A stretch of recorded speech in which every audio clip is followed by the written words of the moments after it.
तो फ्रेंड्स शुरू करते हैं 8th क्लास मैथ्स का chapter number 3 understanding quadrilaterals. Exercise 3.1 का इंट्रो पार्ट कर लेते हैं और क्वेश्चन नंबर 1 उसी में से ही कर लेंगे। इंट्रोडक्शन पार्ट में से ही समझ में आ जाएगा क्वेश्चन नंबर 1 भी। इस चैप्टर और इस सेशन में हम क्या क्या पढ़ेंगे। हम पढ़ेंगे कर्व के बारे में। कर्व क्या होता है, simple curve, closed curve, open curve, polygon के टाइप्स, डायगोनल्स पॉलीगन के, concave convex polygons, regular irregular polygons, angle sum property of polygons और क्वाड्रिलेटरल के डिफरेंट टाइप्स हम इस सेशन या इस चैप्टर के अंदर हम पढ़ेंगे। सबसे पहले कर्व क्या होता है। कर्व होता है, curve can be defined as the continuous movement of points in any and every direction. किसी भी पॉइंट की कंटिन्यूस जो मूवमेंट है उसे हम बोलते हैं कर्व। वो स्ट्रेट लाइन हो सकती है, वो फ्री हैंड हो सकता है, कुछ भी हो सकता है, ठीक है। इन सब को बोला जाएगा कर्व। अब कर्व में आगे हम जो आपके सिलेबस में है वो है एक सिंपल कर्व। सिंपल कर्व आपको कर्व को देखते ही समझ में आ जाएगा कि कोई कर्व जो है वो सिंपल है या सिंपल नहीं है। जैसे एक ये सिंपल लाइन लगा दी हमने, या ये लगा दिया, ये है स्क्वायर, रेक्टेंगल, कुछ भी बना दिया, ये सब सिंपल कर्व्स हैं। और अगर मैं कहूँ कि ये दिस इज़ नॉट सिंपल, अगर मैं कहूँ कि ये दिस इज़ नॉट सिंपल, ठीक है, तो simple curve is actually simple. और आप इसको देख के समझ सकते हैं कि कौन सा सिंपल है, कौन सा सिंपल नहीं है। क्लोज्ड कर्व का मतलब क्या है कि जो, जैसे ये क्लोज है, ठीक है, ये क्लोज है, ये क्लोज है, तो जो एक एरिया को क्लोज कर रहा है, बाउंड कर रहा है, उसे कहेंगे क्लोज कर्व। ओपन कर्व का मतलब है ये एक ओपन कर्व है, ये भी एक ओपन कर्व है, ये एक ओपन कर्व है, ये एक ओपन कर्व है, ठीक। इसके बाद हम देखते हैं पॉलीगन्स। पॉलीगन क्या होता है, एक सिंपल क्लोज्ड कर्व जो कि सिर्फ और सिर्फ लाइन सेगमेंट से बना हुआ होता है। A simple closed curve made up of only line segments is called polygon. जैसे कि आप यहाँ पे देख सकते हैं, ये एक लाइन, दूसरी लाइन, तीसरी लाइन, चौथी लाइन, ठीक। ये एक ट्रायंगल भी एक सिंपल क्लोज्ड कर्व है और पॉलीगन है। और रेक्टेंगल हो गया, स्क्वायर हो गया, जो सिंपल लाइन सेगमेंट से बने होते हैं, इनको हम बोलते हैं पॉलीगन। और ये जो हैं ओपन है, ये 1 2 3, ये ओपन नहीं भी है लेकिन ये क्रॉस कर रहा है एक दूसरे को, तो ये क्रॉस करने वाला सिस्टम नहीं चलेगा, ठीक। तो ये पॉलीगन नहीं है, ये पॉलीगन्स हैं। नेक्स्ट हमारे पास है पॉलीगन कितने टाइप के होते हैं। नंबर ऑफ साइड्स या नंबर ऑफ वर्टिसेस के बेसिस पे हम पॉलीगन को बोलते हैं। सबसे पहले जिस 2 साइड से तो कोई पॉलीगन बन ही नहीं सकता है कभी भी। एटलीस्ट 3 साइड्स चाहिए किसी पॉलीगन को बनाने के लिए। और 3 साइड्स से हमें पता है, हम प्रीवियस क्लासेस के अंदर हम पढ़ चुके हैं कि जिस पॉलीगन की 3 साइड या 3 वर्टिसेस, ये होते हैं कोने, वर्टिसेस बोलते हैं इनको, और साइड्स, जितनी साइड्स होंगे उतनी ही वर्टिसेस होंगे। तो 3 साइड से बनता है ट्रायंगल, 4 साइड से बनता है क्वाड्रिलेटरल, 5 से बनता है pentagon, hexagon, heptagon, octagon, नोनागन, decagon. यहाँ तक आप याद कर लीजिए। और उसके बाद हम जनरलाइज कर देते हैं इसको एन-गन, एन साइड से हो जाता है एन-गन, ठीक है। डायगोनल ऑफ पॉलीगन्स, डायगोनल होता है किसी भी पॉलीगन के नॉन कंसेक्यूटिव वर्टिसेस को मिलाने वाले line segment connected to non consecutive vertices of a polygon. जैसे कि मान लीजिए मैं एक रेक्टेंगल बनाता हूँ, कंसेक्यूटिव वर्टिसेस होते हैं साथ साथ लगते हुए, जैसे 1 2, ये कंसेक्यूटिव हैं। अगर हम इसकी और इसकी बात करेंगे तो ये भी कंसेक्यूटिव है, ये आपस में कंसेक्यूटिव है, ये आपस में कंसेक्यूटिव है, साथ साथ लगते हुए। नॉन कंसेक्यूटिव का मतलब है कि ये और ये साथ वाला नहीं लेना, इससे अगला। तो इनको मिलाने वाले जो लाइन सेगमेंट है इनको बोलते हैं डायगोनल, ठीक है। तो जैसे रेक्टेंगल में 2 डायगोनल बन सकते हैं, तीसरा नहीं बन सकता है। ऐसे ही मान लीजिए एक ये क्वाड्रिलेटरल है, इस तरीके से ये वाला, इसको बना रहा हूँ मैं। तो कंसेक्यूटिव जो वर्टिसेस हैं वो ये है और ये है, ये है और ये है, ये है और ये है। तो नॉन कंसेक्यूटिव का मतलब होता है इसको एक छोड़ के एक ही इससे मिला सकते हैं हम, एक ये हो गया। इसको इससे नहीं मिला सकते, इससे नहीं मिला सकते, ये है, ये नॉन कंसेक्यूटिव है। तो 2 इसमें डायगोनल हो गए, 2 इसमें हो गए। क्वाड्रिलेटरल में, ये भी क्वाड्रिलेटरल ही था जो मैंने बनाया था। तो क्वाड्रिलेटरल में 2 डायगोनल होते हैं। ट्रायंगल का कोई डायगोनल नहीं होता, ठीक है, ये ध्यान से देखिए, नॉन कंसेक्यूटिव वर्टिसेस को आप ट्राइंगल के अंदर मिला ही नहीं सकते हैं। ठीक है, तो जैसे कि इसका ये कंसेक्यूटिव है तो ये तो साइड ही हो गई, इसका ये भी कंसेक्यूटिव है तो ये भी साइड हो गई, इसका ये कंसेक्यूटिव है ये भी साइड हो गई, तो नॉन कंसेक्यूटिव वर्टिसेस होते ही नहीं इसमें। ठीक है, हर वर्टेक्स किसी दूसरे वर्टेक्स का कंसेक्यूटिव वर्टेक्स है, तो इसलिए नॉन कंसेक्यूटिव ट्राइंगल के अंदर नहीं होते।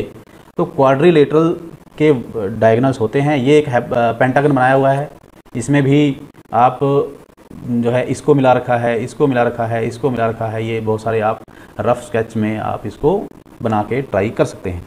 एक होता है इंटीरियर ऑफ ए कर्व और एक्सटीरियर ऑफ ए कर्व। किसी भी कर्व, कोई भी कर्व हो गया, सर्कल हो गया, स्क्वायर हो गया, रेक्टेंगल हो गया, उसका अंदर का पार्ट उसको इंटीरियर बोला जाएगा और बाहर का पार्ट एक्सटीरियर बोला जाएगा। ठीक है, इंटीरियर की बाउंड्री होती है, एक्सटीरियर की कोई बाउंड्री नहीं होती है, एक्सटीरियर अनलिमिटेड होता है। ठीक है, इसके बाद हमारे पास है कन्वेक्स और कनकेव पॉलीगन। कन्वेक्स नॉर्मली आप लेंसेज के बारे में शायद साइंस में पढ़ चुके हों कि ये होता है एक कन्वेक्स लेंस और एक ये होता है कनकेव लेंस। ठीक है, कनकेव जो अंदर की तरफ होता है, कन्वेक्स जो बाहर की तरफ होता है। ठीक है, तो इसी तरीके से पॉलीगन के केस में भी आप इसको इससे कंपेयर करके देखिए और इसको इनसे कंपेयर करके देखिए तो आपको समझ में आ जाएगा। ठीक है, तो हम डेफिनेशन में नहीं जाएंगे, हम सिर्फ समझेंगे कि ये कन्वेक्स है, बाहर की तरफ है, ये बाहर की तरफ है, ये बाहर की तरफ है, ये भी अंदर की तरफ तो एटलीस्ट नहीं है, बाहर की तरफ ही है, ये भी कन्वेक्स ही कहा जाएगा। कनकेव को याद करने के लिए आप ये केव वर्ड याद रखिए। केव का मतलब होता है गुफा, और आप केव जितने भी हैं वो देखिए, आप कोई ना कोई अंदर की तरफ आपको रास्ता मिलेगा इस तरीके से। तो ये सारे क्या हैं, कनकेव पॉलीगन हैं जो अंदर की तरफ होंगे, जिनका कोई पार्ट जरूरी नहीं है कि सारे पार्ट। ये देखिए, ये कन्वेक्स पार्ट भी है इसका, लेकिन ये कनकेव पार्ट है, तो ओवरऑल इसको कनकेव पॉलीगन ही कहा जाएगा।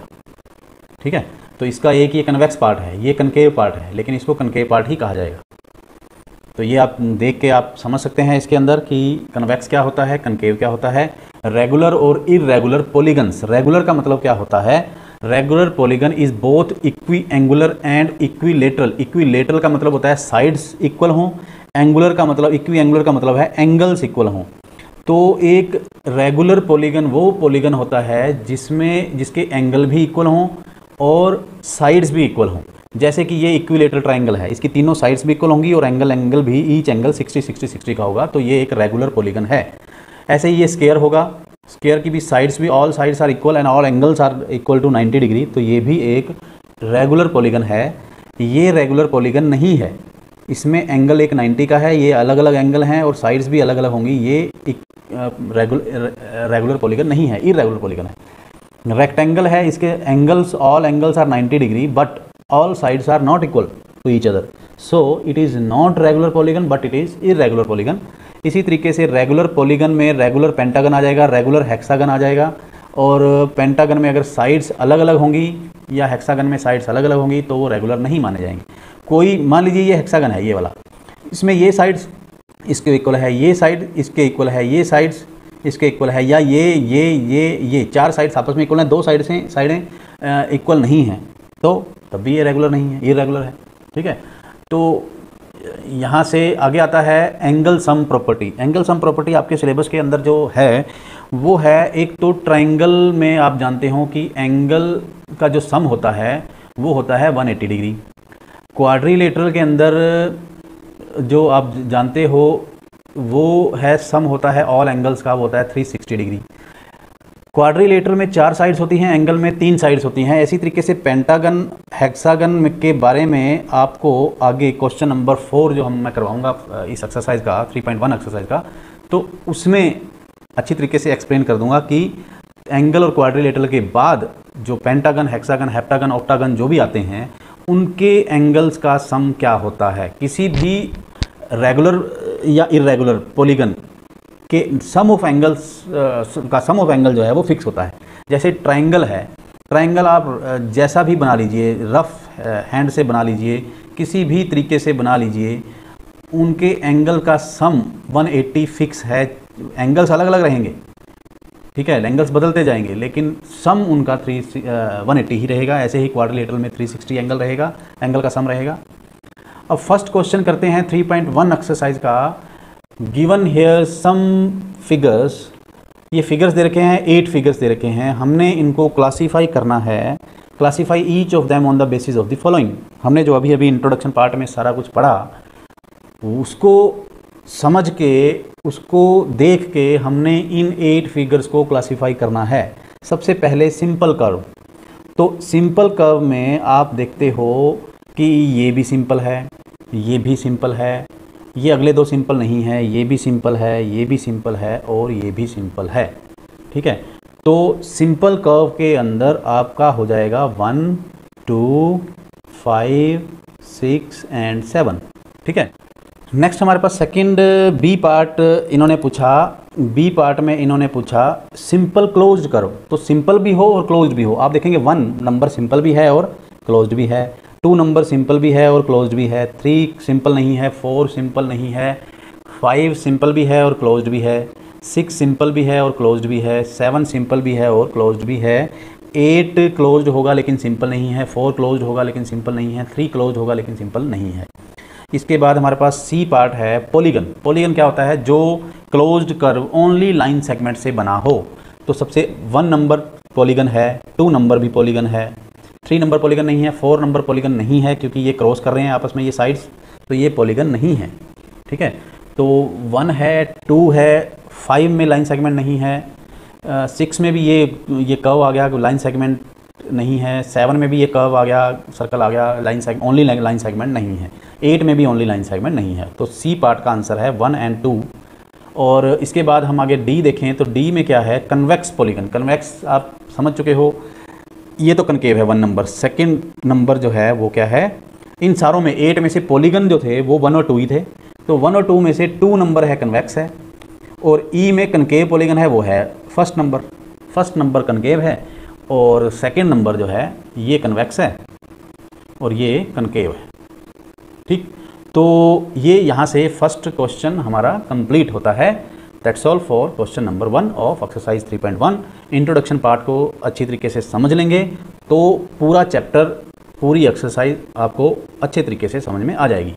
अगर आप चाहें तो पॉज करके दोबारा से पिछली इंट्रोडक्शन पार्ट अच्छी तरीके से देख लीजिए। Thank you.